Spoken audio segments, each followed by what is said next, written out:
What's up? Welcome back to my bi-weekly pregnancy journal. Today I'm going to be talking all about weeks 30 and 31 of my second pregnancy. As far as development goes, for week 30, baby is about 16 inches in length and weighs just over 3 pounds. Fat continues to accumulate under the skin, which is good. Baby can start to gain as much as a half a pound a week now, which is kind of crazy. I feel like I don't want to be putting on any more weight, but this is kind of like the prime time for baby to be gaining weight. So Lanugo is continuing to shed. Baby is starting to practice breathing 30 to 40% of the time that they are like in the womb, 30 to 40% of the day. So that's kind of cool. Lungs are the last of the organs to develop fully though, so ideally we want the baby to stay in as long as possible so that they don't have any respiratory issues once they are born. Adrenal glands have doubled in size. Those produce important hormones that are called steroids, and they are responsible for the growth and development of the sex organs. That's kind of it for development for week 30. Week 31, baby is about 16 and a half, a little over 16 and a half inches in length and weighs just under 4 pounds. There isn't a whole lot of space left in my uterus now, and I am definitely feeling that. Baby is intruding on my internal organs and really causing some pressure on my bladder and pushing up on my lungs, making it difficult for me to breathe. Baby's movements should be gradually increasing over the next couple of weeks, which I definitely have felt that. I feel like baby is super active. She's sort of always been active, but her movements are just all over the place now, especially when I lay down to go to sleep at night. The fetal position is becoming very familiar to baby, and she's kind of getting in that position at this time, and this is around the time when babies kind of start to get in the position for like birth. Even though they're not going to be coming out for another several weeks, they kind of start to position themselves in the womb in a comfortable spot where they will be ready to push themselves out in a couple weeks. So that's kind of it for week 31. There's not really a whole lot going on as far as development goes at this point in the pregnancy. A lot of the development is just kind of like the final growth. And then I think over the last couple of weeks, the lungs kind of fully develop and are ready to go around 37, 38 weeks. So that is it as far as development goes.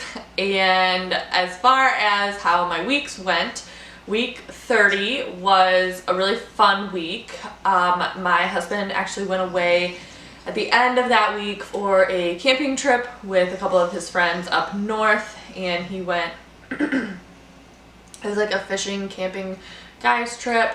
And so I had a whole girls weekend with my daughter, and it was really fun to just spend some quality time with her.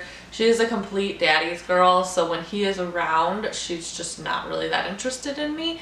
So it was just really nice to get some like individual one-on-one time with just my baby girl, and especially knowing that like pretty soon there's going to be another baby that takes a lot of my attention away from her. It was just really nice to spend that time, that like quality time with her. Yeah, I don't know, it was a really good weekend. I also had a virtual OB visit that week. So throughout this whole pregnancy so far, I had one in-person visit around 10, 11 weeks, and then my next in-person visit wasn't until 26 weeks.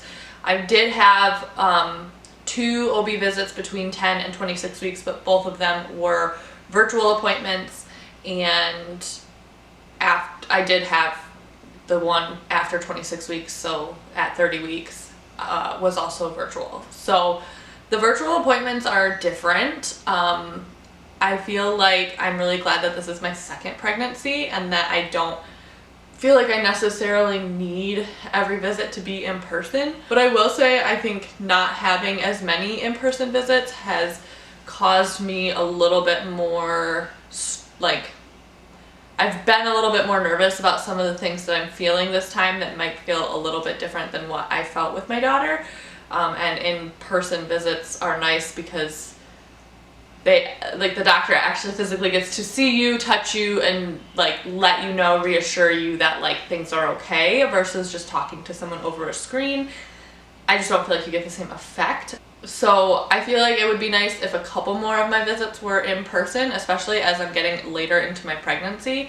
My next in-person visit is not until 36 weeks, which at that point, with my daughter, 2 weeks later I delivered her. So it is definitely a very different feel, this pregnancy, but I'm just trying to take it one day at a time. And right now everything is going well. So when I had that appointment, the virtual appointment during my 30th week, we talked about what our options are if baby doesn't get out of the transverse position. I spent a lot of time that week 30 and 31, looking up ways to turn a breech baby, ways to turn a transverse baby, different things that I could be doing to help encourage baby to get into the right position, because I know that the longer you wait, the later it gets, the harder it is for baby to get into the right position. So I just really wanted to like make sure I was doing things that I could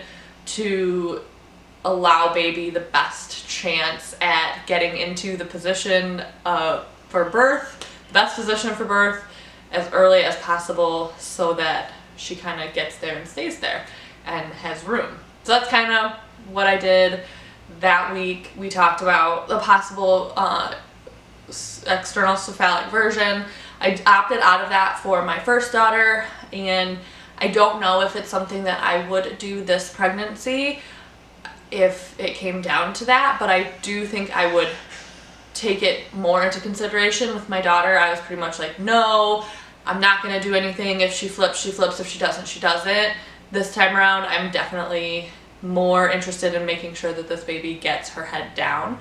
So that is something that's not completely off the table, but something that I would maybe further explore at my 36-week visit if baby is still not in the right position. Week 31, my husband got home on that Sunday, and I actually had to go to work that night, and I worked a couple shifts at the beginning of the week. I do officially have a doctor's note, and I am officially going off work at 35 weeks this pregnancy.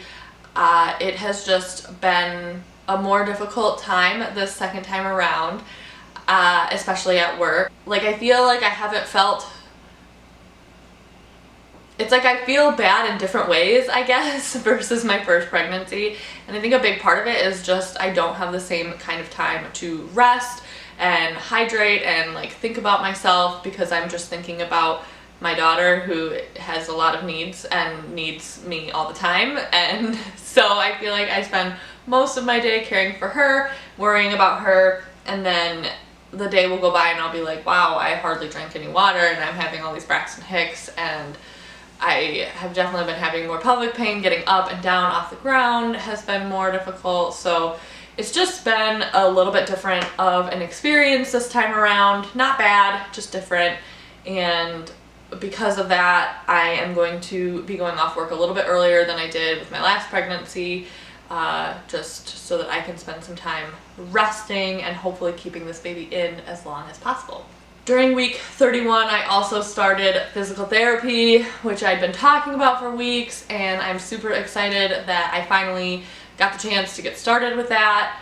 PT has been, well, I've only been one time. I go again this Friday, but last week on Thursday, it was just a really great experience. It was different than I thought it would be, and I'm actually seeing a pelvic floor specialist, so that's encouraging. And I feel like with some of the things that we talked about and some of the areas that we kind of addressed, I feel like I am going to really benefit from this physical therapy. So while it took a long time to get in to see her, I am really glad that I'm there now, and I think that it will be... Alright, my video cut off. So I was saying I spent a lot of time in week 31 doing some of the things that I found from spinning babies. One of the things that the forward-leaning inversion, and that has been proven to have a lot of success in getting transverse and breech babies to get into the correct position for birth.